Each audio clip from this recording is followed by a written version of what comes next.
그날 같으니 자라 나무가 되어 공중의 새들이 그 가지에 깃들였느니라. 또 이르시되 내가 하나님의 나라를 무엇으로 비교할까? 마치 여자가 가루 소말 속에 갖다 넣어 전부 부풀게 한 누룩과 같으니라 하셨더라. 아멘. 최초의 지음을 받은 아담과 하와는 무죄의 동산이었던 에덴에서 사는 축복을 누렸습니다.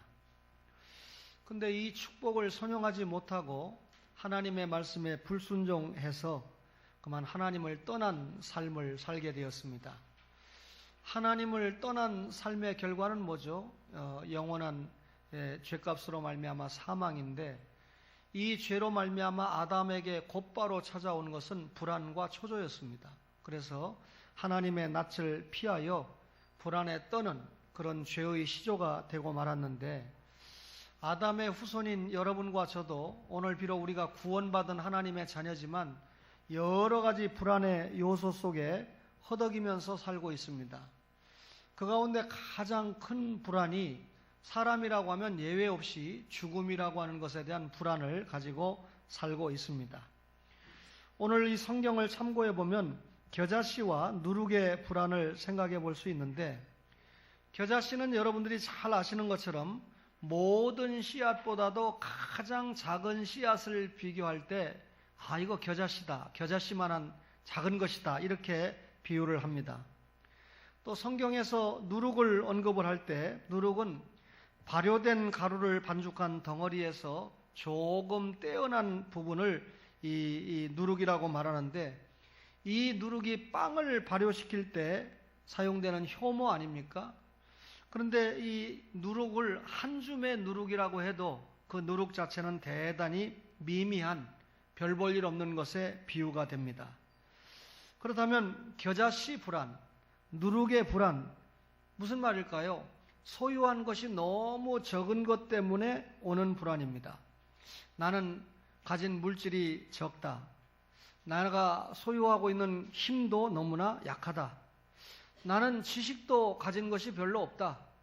명예도 없고 권세도 없다. 이렇게 자기가 가진 것에 대해서 대단히 작다고 미미하다고 불안해하는 것을 겨자씨 불안이다. 여러분, 사람은 누구나 자신이 소유한 것이 부족할 때 겨자씨 불안에 휩싸여 살아갑니다. 그러나 여러분, 이 보잘것없는 겨자씨 속에 뭐가 있습니까? 아주 작은 씨앗이지만 그 속에 생명이 있습니다. 그래서 겨자씨를 심으면 겨자나무가 돼가지고 많은 새들이 와서 그 나무에 곁들여 쉬게 되기 때문에 결국 겨자씨와 같은 작은 것이지만 그 생명으로 인해서 많은 것들에 혜택을 준다, 그 말이죠. 한 줌의 누룩밖에 되지 않아서 사람들의 눈에 굉장히 보잘것없이 보였지만 그것이 발효의 힘이 있기 때문에 아주 적은 누룩이지만 서말이나 되는 가루를 부풀게 하는 생명적인 힘이 있습니다.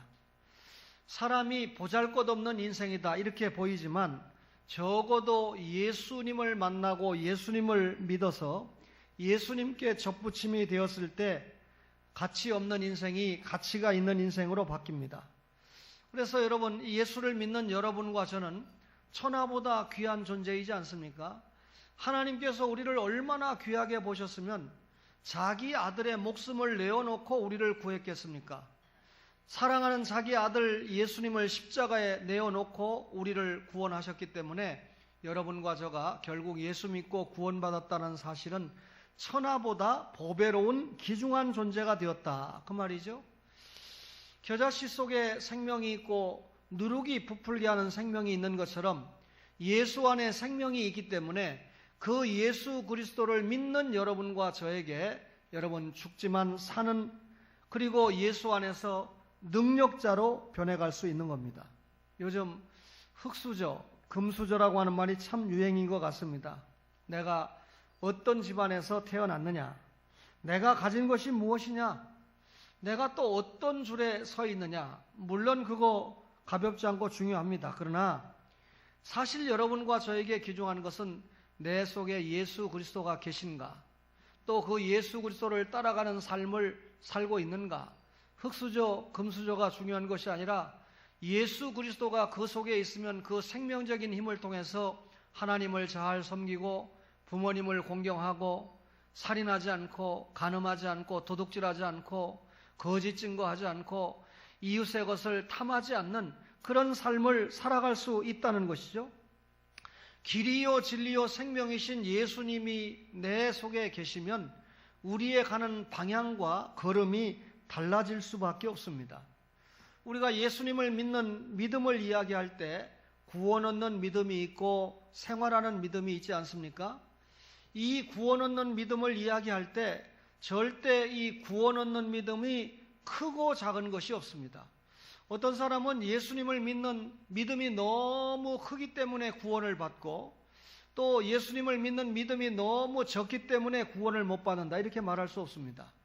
예수님의 십자가와 부활을 믿으면 구원이죠. 여러분 성령님께서 우리에게 믿음을 주시지 않습니까? 하나님의 여러분 역사를 통해서 우리의 능력과 우리의 힘과 관계없이 우리가 구원을 받았습니다. 이 믿음에는 예수 믿는 믿음에는 크고 작은 것이 없습니다. 그럼에도 우리가 어떤 사람은 믿음이 좋다, 어떤 사람은 좀 믿음이 적다 이렇게 말할 때 구원 얻는 믿음을 말하는 것이 아니라 생활하는 믿음을 가지고 평가를 하는 것입니다. 그러면 생활하는 믿음은 무엇입니까? 구원받은 신자에게 나타나는 생활의 모습을 두고 평가하는 믿음이 생활하는 믿음이죠. 여러분 구원 얻는 믿음을 가지면 천국 영생 보장됩니다. 그러나 이 보장된 믿음을 가지고 생활하는 믿음을 통해서 우리의 삶 속에서 하나님과 동행하고 하나님과 함께하는 삶이 나타나는 것이죠. 따라서 하나님의 말씀에 얼마나 순종하느냐 또 순종하지 못하느냐 이걸 가지고 생활하는 믿음을 평가합니다. 여러분 우리가 구원받은 사람을 영에 속한 사람이라고 그러죠. 구원받지 못한 사람을 육에 속한 사람이라고 합니다. 그러면 육신에 속한 사람은 뭐죠? 육신에 속한 사람은 구원받은 사람입니다. 구원을 받았지만 예수님의 생명의 씨를 받아서 구원은 받았지만 아직 생활하는 믿음이 대단히 영적으로 약한 사람을 우리가 육신에 속한 사람이다. 따라서 오늘 말씀을 받는 여러분과 저가 이 육신에 속한 성도가 있다면 그가 확실하게 영의 인도를 받는 성도로 믿음을 성장시키는데 우리가 사용을 받아야 된다. 그 말이죠. 유대 땅 베들레헴아 너는 유대 고을 중에 가장 작지 아니하도다. 여러분 베들레헴은요 유대 땅 가운데 아주 작은 동네입니다. 인구도 그 당시에 예수님 탄생 당시에 300명 정도밖에 안 살았던 동네가 베들레헴이에요. 그러면 가장 작은 동네지. 그런데 가장 작지 않은 동네라고 말하는 이유가 뭡니까? 그곳에서 예수님께서 탄생하셨기 때문에 베들레헴을 작지 않은 고을로 평가를 하고 있습니다. 베드로와 요한이 예수님을 열심히 증거하다가 산헤드린 공에 붙들려 갔습니다. 제사장들이 너희들은 다시 예수님의 이름으로 말하지도 말고 가르치지도 말라고 위협을 합니다. 제사장들이 불안했거든요. 왜냐하면 예수 소문이 자꾸 퍼져나가니까 예수 소문이 퍼져나가면 결국 이 예수님을 십자가에 박은 자들이 누굽니까? 제사장을 포함한 유대인들 아닙니까? 그러니까 예수 소문이 퍼져나가는 것이 불안했어요. 사실은 지금 산헤드린 공에 붙들려간 베드로와 요한이 떨어야 되는데 누가 떨고 있습니까? 제사장들이 떨고 있습니다. 여러분 베드로와 요한이 떨어야 되는데 그 붙잡혀간 상황에서도 우리가 보고 들은 것을 말하지 아니할 수 없다라고 담대한 모습을 보인 이유가 무엇입니까? 그 속에 예수님을 믿는 믿음이 있었기 때문에 가능한 일이었습니다. 겨자씨 불안이라고 하는 것은 자기가 가진 모자란 것, 보이지 않는 것에 대한 불안입니다. 여러분 예수 그리스도의 생명은 작고 보잘것없는 겨자씨와 같고 누룩에 지나는 그런 것 같지만 예수 그리스도의 생명의 씨앗이 들어가면 여러분 작은 것을 성장을 시키고 불안을 소망으로 바꾸고 가치 없는 인생을 가치 있는 인생으로 바꾸게 됩니다. 여러분 인간의 가치를 전환시키는 이 기쁜 소식을 전하는 것이 결국 예수님이 시작한 누룩운동입니다.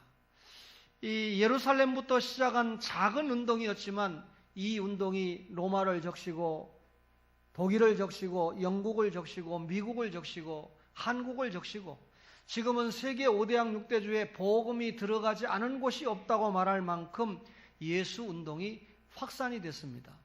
그런데 여러분, 이 예수 운동이 확산이 됐다고 다 믿습니까? 단순 계산을 해봐도 아랍권에는 이슬람교를 믿고 있으니까 이슬람교 신자들은 절대 예수님을 믿지 않죠. 예수님을 믿는다고 하면 그저 자기들이 알고 있는 아브라함과 같은 선지자 중에 한 사람이다, 이렇게 생각하고 있으니까 결코 예수 믿는 사람이 아니죠. 여러분, 우리가 겨자씨와 누룩의 불안을 가지고 살아가요. 또 하나의 불안이 좁은 문의 불안인데 누가복음 13장 24절에 좁은 문으로 들어가기를 힘쓰라. 내가 너희에게 이르노니 들어가기를 구하여도 못하는 자가 많으리라 그랬습니다. 마태복음에는 이 구절을 구체적으로 더 설명을 하죠. 좁은 문으로 들어가라. 멸망으로 인도하는 문은 크고 그 길이 넓어 그리로 들어가는 자가 많고 생명으로 인도하는 문은 좁고 길이 협착하여 찾는 이가 적음이라, 이렇게 말씀합니다. 여러분, 넓은 문이면 사람이 많이 들어갈 수 있는데 좁은 문이면 많이 들어갈 수가 없는 건 당연하죠. 그러면 왜 좁은 문이라고 했느냐? 그 문은 생명의 길이다. 여러분, 아무리 봐도 택자보다는 불택자가 많은 것 같아요. 지금도 단순 계산해도 우리나라가 예수님을 믿는 퍼센트가 높은 나라라고 하지만 예수 믿는 사람보다는 안 믿는 사람이 많습니다. 여러분 어떻게 생각할지 몰라도 우리 한국 교인 가운데 약 1000만 명 가까이가 예수님을 믿는다, 이렇게 소문이 나 있지만 저는 그 가운데 한 300만 정도가 예수 믿고 구원받을 수 있을까, 이렇게 생각하고 있는 목사입니다. 물론 이건 제 생각입니다. 그만큼 예수 믿고 구원받는 것이 좁은 문이다, 그 말이죠. 그런데 좁은 문으로 들어가기를 뭐라고 그랬습니까? 힘쓰라 그랬습니다. 여기 힘쓰라고 하는 단어의 의미가 뭐냐면 운동선수가 운동에서 우승을 하기 위해서 얼마나 고군분투하고 열심히 노력을 합니까? 그러니까 생명을 얻기 위해서 운동선수가 고군분투하는 것처럼 노력하고 힘써야 된다. 그럼 여기 힘쓴다는 게 뭡니까? 물론 도덕적으로 윤리적으로 순결해야 된다, 이걸 포함하지만 하나님 앞에 나아가는 데 있어서 방해되는 모든 요소들과 내적 외적인 전투를 해야 된다, 그 말입니다. 여러분, 에덴 동산이 영원한 천국은 아닙니다. 에덴 동산에 사탄이 있었죠. 에덴 동산이 영원한 천국이 되려면 사탄도 없어야 되고 생명나무만 있어야 됩니다. 그러나 사탄이 있었고 또 선악을 알게 하는 나무가 있었습니다. 그러면 여러분, 이 사탄의 꼬임에 넘어가서 아담과 하와가 넘어가지 않았습니까?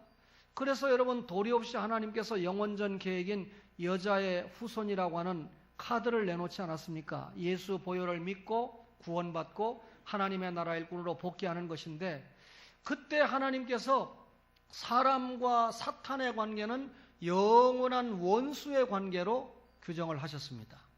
사탄은 여러분과 저의 이 연약한 육신을 꼬아서 넘어지게 합니다.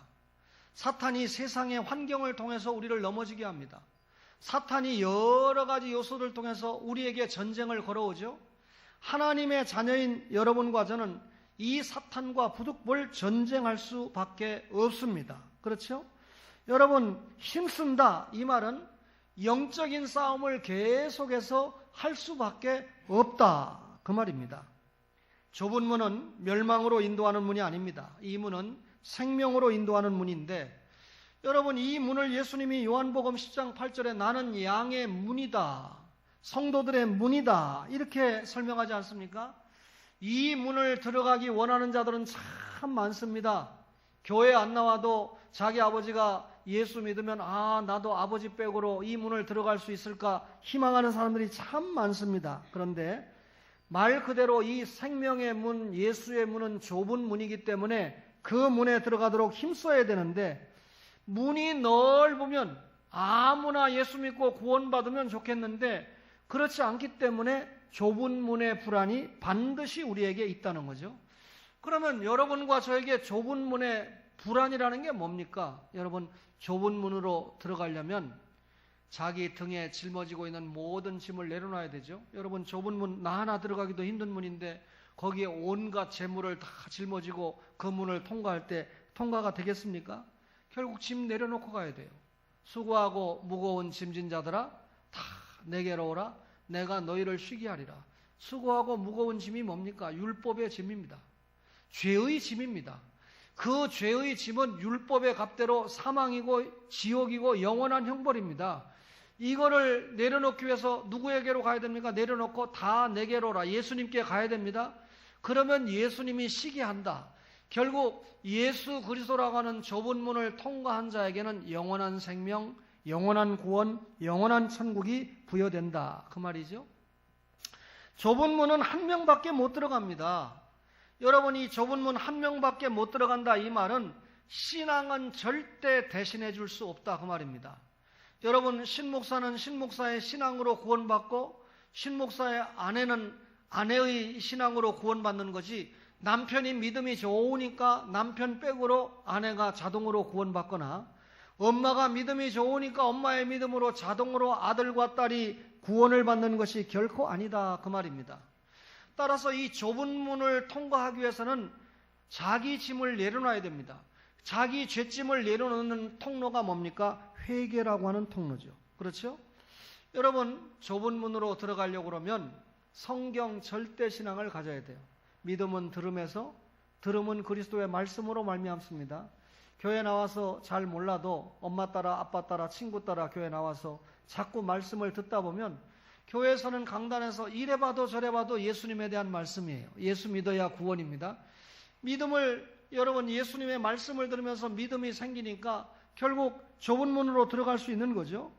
성경 절대신앙인데 이 성경 절대신앙을 유지하기 위해서 중요한 한 방법이 교회 중심 생활을 해야 하는 것입니다. 그러면 그 교회 중심 생활할 때 아무 교회나 가도 되느냐? 아닙니다. 참된 교회를 가야 됩니다. 그러면 참된 교회가 어떤 교회냐? 건물이 번듯하고 십자가가 번쩍번쩍 빛나는 교회가 참된 교회가 아니고, 승강기가 있어야 참된 교회가 없으면 안 참된 교회가 아니고, 어떤 교회가 참된 교회냐? 강단에서 증거되고 가르쳐지는 말씀이 예수님의 말씀이 증거되는 교회가 참된 교회다 그 말입니다. 여러분, 따라서 우리 교회가 참된 교회로 주님 오실 때까지 남으려면 어떤 경우든지, 일대 목사인 신목사든지 다음에 또 어떤 목사가 오든지 관계없이 예수 그리스도를 전하고 가르치는 교회가 참된 교회다. 그러면 성경 절대신앙 위에서 교회가 참된 예수 그리스도 말씀을 전해주면 결국 그 교회는 좁은 문으로 들어가는 교회가 되는 거죠. 지금 우리가 2017년을 통과하고 있는데 2000년 교회 역사를 나누어 보면 여러분, 이 예수님이 오셨을 때부터 590년까지를 초대교회라고 그러는데, 초대교회는 대체적으로 사도적인 교회를 계승했던 교회입니다. 그러니까 베드로나 요한이나 바울과 같은 분들이 활동했던 교회와 사상을 그대로 계승을 했던 시기라고 하면, 590년부터 1517년에 마르틴 루터가 교회 개혁을 일으켰던 그 시기까지는 사도적인 교회에서 이탈을 했어요. 다시 말하면 성경에서 이탈했어요. 성경에서 이탈한 교회의 모습을 1000년 동안 보여준 교회가 어디입니까? 로마 천주교회죠. 그러니까 교회개혁 500주년을 우리가 금년에 맞이했는데, 이 교회개혁 500주년을 맞이하면서 여러분, 한국교회가 천주교회에 대해서 얼만큼 공부를 했느냐라고 하는 것은 대단히 관건입니다. 목사의 아들이 지난 화요일 날 시험을 봤는데 영어시험, 성경시험, 그리고 논술시험을 봤습니다. 그런데 뭐 예제가 전혀 있었던 게 아닙니다. 논술시험은. 그런데 목사 아들이 판단하기를, 야, 금년에 교회개혁 500주년이니까 이런 문제가 나오지 않을까. 또 어떤 아이는 동성애에 대해서 시끄러우니까 이런 문제가 나오지 않을까. 또 어떤 학생은 교회 세습 문제가 시끄러우니까 이런 문제가 나오지 않을까. 각자 준비를 하는 겁니다. 그런데 신상훈 집사는 교회개혁 500주년에 대해서 공부를 했어요. 저에게 자료를 달라고 해서 다 공부를 했는데 마침 교회개혁 500주년에 대해서 논하고 한국교회 개혁과 연결해서 설명을 해라. 그런 문제가 나와서 논술시험을 봤습니다. 교회개혁 500주년이 그만큼 중요한데, 여러분, 그 5대 슬로건이 오직 성경, 오직 믿음, 오직 은혜, 그죠? 만인 제사장주의, 오직 그리스도, 하나님께 영광 아닙니까? 결국은 뭡니까? 성경으로 돌아가자, 초대교회로 돌아가자, 이게 교회 개혁인데, 교회 개혁 이후에 현재까지 여러분 독일이라든지 영국이나 스위스와 같은 종교 개혁이 일어났던 그 중심지들을 통해서 오직 성경, 절대신앙, 참된 교회 운동 이게 진행돼 왔었는데 유감스럽게도 독일 교회나 스위스 교회나 네덜란드 교회나 영국 교회가 좁은 문으로 들어가는 걸 어떻게 됩니까? 힘써야 되는데 힘쓰는 걸 포기했습니다. 하나님의 은혜로 교회 개혁은 성공을 했는데 일정한 기간 동안 성경으로 돌아가고 초대교회로 돌아가는 건 성공했는데 이들이 서서히 성경에서 떠나기 시작합니다. 그래서 여러분 청교도들이 미국으로 건너간 거 아닙니까?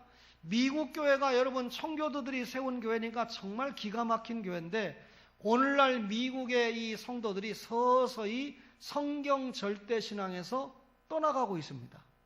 그러다 보니까 여러분 결국 어떻게 됩니까?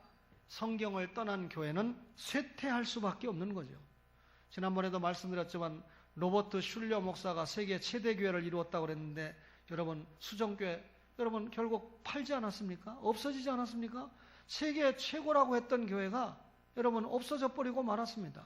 왜냐하면 하나님의 말씀을 전하지 않고 적극적인 사고방식을 전했던 교회였기 때문이죠. 여러분 결국 교회가 좁은 문으로 들어가기를 힘써야 됩니다.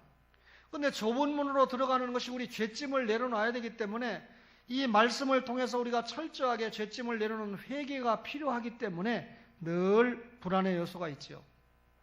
예루살렘 이 성문에 가면 큰 대문이 하나 있는데 그 대문의 이름이 뭐냐면 바늘귀입니다. 여러분이 성경을 보면 마태복음 19장 24절에 낙타가 바늘귀로 들어가는 것이 부자가 하나님의 나라에 들어가는 것보다 여러분 쉽다. 그러면 낙타가 바늘귀로 들어간다 그러니까 언뜻 생각하기를 낙타가 이 바늘귀 조그마한 귀로 들어가는 게 더 쉬우면 부자는 천국에 못 간다는 말인가? 아니고요. 예루살렘 성에 통과하는 문의 한 문 이름이 바늘귀라는 문이에요. 그러면 낙타가 그 바늘귀라고 하는 문을 통과할 수 있습니까? 없습니까? 당연히 낙타가 바늘귀는 통과하는 문이니까 통과할 수 있습니다. 그런데 낙타가 보통 짐을 잔뜩 지지 않습니까? 제가 얼마 전에 새벽에 동물의 왕국이가 뭔가를 보는데 아직도 이 히말라야 산맥 지역에 낙타에다가 잔뜩 짐을 실어가지고 수백 킬로를 걸어가면서 장사를 하는데 진짜 낙타가 죽을 판입니다. 그 낙타를 보면서 우리 집에 있는 개는 얼마나 행복한 개인지. 낙타가 여러분 잔뜩 짐을 짊어지고 가면 예루살렘 성문 통과하는 바늘귀 문 통과할 수 있어요? 없어요? 통과 못합니다. 그러니까 낙타가 바늘귀를 통과하려면 짊어지고 있는 모든 짐을 내려놔야 됩니다. 그러면 낙타가 바늘귀를 통과하는 것이 쉽다. 부자가 바늘귀 천국에 들어가시기 어렵다. 이 말이 무슨 말입니까? 부자가 천국에 들어가려고 하면 부자를 잡고 있는 모든 죄의 짐, 재물의 짐, 마음의 짐을 내려놔야 된다. 그 말이죠. 좁은 문으로 들어가려면 회개해야 됩니다. 마음의 짐도 내려놓고 욕심도 내려놓고 결국 자기를 부인하고 십자가를 짊어지고 통과해야 된다. 그 말이죠. 여러분 이 바늘길을 통과하려고 하면 좁은 문을 통과하려면 어쩌면 고개도 숙여야 됩니다. 허리를 굽혀야 됩니다. 다시 말하면 가지고 있는 모든 보따리를 내려놓아야 통과할 수 있죠. 우리가 가지고 있는 모든 죄의 보따리를 내려놓아야 통과할 수 있는 그 문이 바늘귀 문이고 그 문이 좁은 문인데 이 문을 통과하는 방법이 뭡니까? 여러분 우리의 죄를 회개하는 겁니다. 여러분 우리가 구원 얻는 믿음과 생활하는 믿음을 얘기했지만 우리가 구원 얻는 회개는 이미 끝났습니다만 날마다 알면서 모르면서 지은 죄에 대한 생활하는 성화적인 회개를 해야 되지 않습니까? 주님이 누가복음 13장 25절에 보면 뭐라고 기록해놨습니까? 집주인이 일어나 문을 한번 닫은 후에 너희가 밖에 서서 문을 두드리며 주여 열어주소서 하면 그가 대답하여 이르되 나는 너희가 어디에서 온 자인지 알지 못하노라. 주님이 문을 닫아버리면요 그때 와서 문을 두드리고 열어달라고 해도 나는 너희를 알지 못한다. 끝나는 겁니다. 그러니까 언제 들어가야 됩니까? 주님께서 생명의 문을 닫기 전에 좁은 문으로 들어가야 되니까 우리가 힘써야 됩니다. 날마다 여러분 우리 주변에 아직 믿지 않는 자, 또 믿는 우리라 할지라도 죄의 짐을 내려놓고 늘 생명의 문으로 들어가는 훈련을 해야 됩니다. 믿지 않는 자는 구원의 문을 통과해야 되고 우리는 성화의 문을 통과해야 되겠죠. 예수를 믿으면 1년 지나고 2년 지나고 3년 지나고 시간이 점점 지나면 고도로 달라져야 되는데 1년 전에 믿을 때나 3년 전에 믿을 때나 지금 이 모습이 하나님의 말씀의 거울에 비추어 볼 때 비슷하거나 여러분 거꾸로 나가 있다면 뭔가 잘못된 거 아닙니까? 여러분, 죽음의 불안이 있습니다. 누가복음 13장 33절에 그러나 오늘과 내일과 모레는 내가 갈 길을 가야 하리니 선지자가 예루살렘 밖에서는 죽는 법이 없느니라. 예수님 말씀이죠. 예수님이 말씀할 때 오늘은 지금입니다. 내일은 언제입니까? 예루살렘에 가시는 날입니다. 모레는 언제입니까? 예루살렘에 올라가서 십자가에 죽는 날입니다. 예수님께서 십자가에 죽는 그날은 성부 하나님께서 영원전에 여러분 계획해 놓은, 성부 하나님이 작정해 놓은 길입니다. 그 길은 여러분 아무도 걸어갈 수가 없어요. 성자 예수님만이 단독적으로 걸어가야 될 길입니다. 따라서 여기 오늘과 내일과 모레 가야 하는 길은 누가 대신 못 가는 예수님만이 가야 되는 길인데 그 길이 결국 뭡니까? 십자가 죽음의 길입니다. 그럼 예수님이 십자가에 죽는다는 걸 알고 계셨다는 말이죠. 십자가에 죽는다는 걸 알고 있었다면 누구든지 죽음을 피해서 다른 길로 갈 수 있지만 예수님은 피하지 않았습니다. 어떤 바리새인이 예수님께 와서 헤롯이 당신을 죽이려고 합니다. 그러니 이곳을 떠나세요. 그랬을 때 예수님이 자신에게 닥친 죽음을 이렇게 알게 됐지만 대답이 아유 고맙다 내가 떠나겠다 이게 아니고 오늘과 내일과 모레는 내가 갈 길을 가야 하리니 선지자가 예루살렘 밖에서 죽는 법이 없다. 죽음을 앞두고 예수님이 도피하지 않고 나는 내 길을 가겠다. 하나님이 작정하신 그 길을 가겠다. 내가 가야만 하는 그 길을 내가 가겠다. 십자가 죽음의 길을 피하지 않고 가겠다 그 말이죠. 그러면 예수님이 말씀한 오늘과 내일과 모레는 뭡니까? 완성의 날이죠.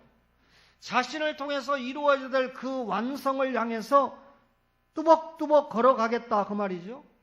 예루살렘 밖에서 죽는 법이 없느니라 이 말은 예수님께서 예루살렘에서 십자가와 부활의 진리를 이루신 것이 하나님의 뜻입니다. 따라서 여러분 예수님께서 이 사명을 완수하기까지는 헤롯이 절대 예수님을 죽일 수 없고 바리새인들이 예수님을 절대 해할 수가 없다 그 말이죠. 그러니까 예수님은 반드시 택자 구원을 위해서 예루살렘에서 십자가를 짊어지시는 것이 사명이라는 것을 알았습니다. 이 죽음을 앞두고 예수님은 오늘과 내일과 모레 사명의 걸음을 걸었던 것입니다. 따라서 이 말씀을 보면 예수님은 죽음에 대해서 두려워하지 않았습니다. 죽음을 정면으로 받아들였습니다. 그 죽음 앞에 능동적인 결의가 가득 차 있었던 것입니다. 이 말씀을 준비해 보면서 여러분 죽음을 도피하려고 하면 생이 참 비굴해진다라고 하는 생각을 해봅니다. 여러분 이 자리에 영원히 이 땅에서 영원히 사실 수 있는 분이 있습니까? 여러분 70이요 강건하면 80이라고 했는데 아무리 의술이 좋아진다고 해도 여러분 얼마나 우리가 인생을 더 살겠습니까? 요즘 뭐 의학이 발달하니까 뭐 요즘 태어나는 아이들이 기대 수명이 뭐 80 몇 살인데 건강 수명은 60 몇 살밖에 안 된다. 그러니까 건강하게 살 수 있는 의학이 발달해도 그렇게 길지 않다는 겁니다. 근데 뭐 정말 저도 어떤 면에서는 긍정적인 측면을 가지고 있는데 안락사 문제 말입니다. 이게 신학적으로 굉장히 논쟁이 되고 있는 부분인데 여러분 누워가지고 아무것도 하지 못하고 대소변을 자녀들에게 맡기면서 있는 그 삶을 우리가 참 이 삶이라고 말할 수 있겠습니까? 어떤 면에서 여러분과 저가 사지백체 오장육부가 멀쩡하고 건강하고 주님의 교회에 올라올 수 있을 때 하나님 내가 사명을 감당할 수 있도록 도와주시고 사명이 끝날 때 나를 좀 데려가 주세요. 누워서 용서하세요. 오줌 싸고 똥 싸는 사명 말고 주님이 원하시는 정상적인 가정생활, 정상적인 하나님 나라 일꾼의 생활을 하다가 갈 수 있도록 도와주세요 하는 기도가 필요할 수 있습니다. 여러분 죽음 앞에 불안을 극복하고 대범할 때 자기 자신의 삶에 대해서 책임을 지고 충실할 수 있다는 겁니다. 그래서 사도 바울은 자기의 생명보다도 더 귀하게 여기는 것을 사명으로 보았습니다. 여러분, 우리 예수 믿고 구원받았습니다. 언제 어느 때 떠나도 천국에 갑니다. 그러면 여러분, 이 자리에 계신 여러분들이 다 예수 믿고 천국에 가는데 예수님을 잘 믿자고 하는 게 뭡니까? 결국은 예수 믿으면 천국 가지만 그 믿음을 가지고 이 땅에서 하나님 나라 일꾼으로 준비하자는 거 아닙니까? 여러분, 예수 믿는 우리에게 선지자직, 왕직, 제사장직을 주님께서 허락하셨어요. 이 직은 천국에 가도 영원히 지속되는 직입니다.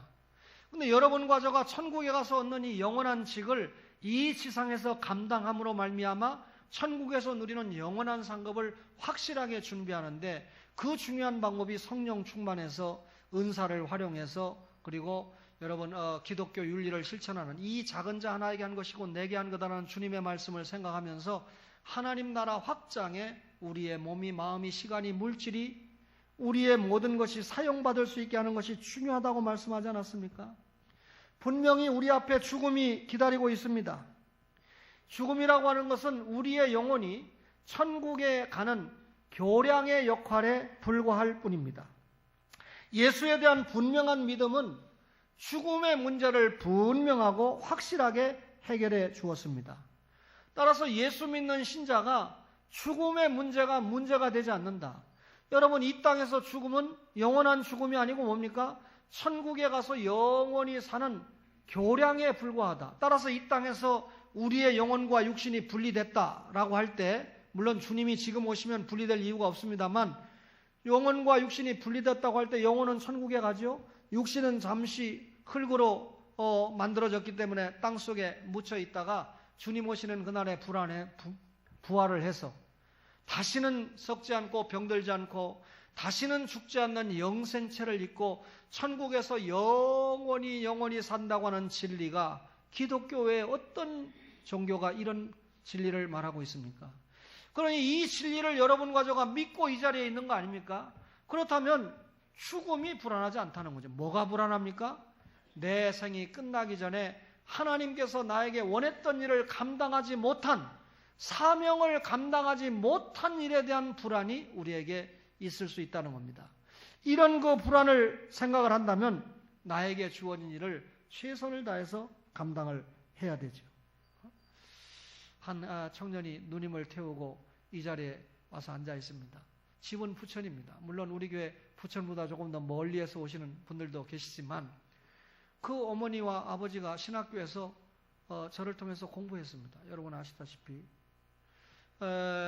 그런데 지금도 사업을 하면서 공부를 하는 이유가 자신들이 가지고 있는 이 삶을, 마지막 삶을 주님의 복음을 확실하게 전하는 그런 전도자의 삶을 살아야 되겠다 하는 마음을 가지고 공부를 하셨는데 자신의 아들과 딸이 이곳에 가까이 있는데 조금 멀지만 그래도 한번 초원교회를 나가봐라. 여러분 그 아버지 어머니가 초원교회는 재정이 어려우니까 네가 가서 좀 11조도 하고 헌금 좀 해서 재정 좀 보태줘라. 그렇게 보냈을까요? 저는 아니라고 생각합니다. 그 아버지 어머니가 뭐 다른 교회도 그렇겠지만 다른 교회는 잘 모르니까 그래도 초원교회는 수업 시간에 이 목사님을 통해서 교수님을 통해서 말씀을 받아보니까 분명하게 하나님의 말씀을 전하고 있다. 이런 그 교회에서 아들과 딸이 신앙생활을 하면 하나님 앞에 복이 되겠다. 왜냐하면 아버지 엄마 신앙은 아버지 엄마 신앙이고 아들과 딸 신앙은 아들 딸 신앙입니다. 그러니까 아버지가 마지막으로 저에게 하시는 말씀입니다. 목사님, 아들과 딸이 어려서부터 신앙생활을 한다고 해왔지만 이제 장성해가지고 서울로 대학 가고 직장 다니고 하다 보니까 아빠 엄마를 떠나 있습니다. 떠나 있다 보니까 신앙생활을 제대로 하는지 큰 교회 갔다 오고 예배 드렸다고 말하는지 잘 모릅니다. 그러나 목사님 교회 가서 예배를 드리면 확실하게 왔는지 안 왔는지도 알고 또 예배 시간에 목사님의 설교를 들으면 믿음은 들으면서 난다고 했으니까 성장하지 않을까요? 하는 그런 마음을 가지고 보냈어요. 오늘 이 설교를 들으면서 그 아들과 딸이 굉장히 부담을 느낄 것 같은데 내가 말하는 초점은 이게 부모의 마음입니다. 믿음을 가진 아버지와 엄마의 믿음은 자기 믿음이고 자식의 믿음은 자식의 믿음입니다. 따라서 자녀들이 믿음이 성장하고 하나님 나라 일꾼으로 잘 살아갈 때 금세와 내세 영원한 상급이 약속되어 있다는 걸 확실하게 믿기 때문에 사랑하는 자녀들에 대한 믿음을 걱정하는 거죠. 여러분, 우리가 이 세상을 살아가면서 소유한 것이 너무 적다고 하는 겨자씨, 누룩의 불안을 가지고 있습니다. 인생을 살아가면서 수도 없는 좁은 문이 우리를 기다리고 있지 않습니까? 취업의 문이 얼마나 좋습니까? 저는 요즘 뉴스를 보면서 어느 이 서울특별시장도 아니고 남양준지 저렇게 조그만한 시에 시장이 되려고 그러면 공천원금을 5억씩이나 갖다 줘야 되는 나라구나. 수사는 조금 더 해봐야 되겠지만 받은 건 틀림없어요. 돌려줬다는 거고 안 돌려줬다는 그 차이니까 작은 시에 시장 한번 하려면 5억 정도는 내야 되구나. 그러면 그런 사람이 만약에 시장이 됐다 그러면 5억을 안 뽑습니까? 내가 그 시장 되려고 5억을 썼는데 5억 플러스 알파를 뽑아야 되는 거 아닙니까? 이 나라가 보통 부정부패가 있는 나라가 아니다라고 하는 것을 생각해 보니까 여러분과 저가 정말 기도를 많이 해야 되겠다. 그리고 여러분 선거철이 되면 투표할 때마다 정말 휩쓸리지 말고 누가 그나마 국민들을 위해서 조금 수고하고 헌신할 수 있는 그런 사람인가를 좀 봐야 되겠다. 여러분, 사람이 죽고 나야 검증이 되거든요. 죽고 나니까 오해하지 마세요. 정치인 가운데는 재정구라고 하는 사람이나 김근태라고 하는 사람이 그래도 괜찮다, 판가름 나잖아요. 그러면 우리 눈은 살아있는 재정구, 살아있는 김근태를 찾아서 찍어줘야 됩니다. 그렇죠? 그런 건 아멘 안 해도 됩니다. 사실은 하나님의 말씀은 아니니까 제가 적용해가는 과정이니까. 인생의 근본 문제가 죽음 문제라고 할 때 이 죽음 문제를 예수 믿는 크리스찬인 우리가 극복했어요. 죽음 문제가 극복됐는데 소유한 것이 적다는 것, 그거 극복 못합니까? 또 수많은 문이 좁다는 거 우리가 극복을 못하겠습니까? 예수 생명이 내 속에 들어왔습니다. 그 예수라고 하는 포도나무에 우리가 여러분 부침을 당했습니다. 그 예수 때문에 우리가 성장하고 예수 때문에 활기차고 예수 때문에 변화하고 예수 때문에 행복하고, 이때는 아멘 좀 해도 되죠. 사랑하는 초원의 가족 여러분, 온갖 죄 때문에 오는 불안을 예수 그리스도 믿는 믿음 안에서 이 생명적인 믿음 속에서 극복하고 날마다 주님께서 우리에게 맡겨준 귀한 사명들을 믿음으로 감당하는 여러분과 저가 되시기를 간절히 바랍니다.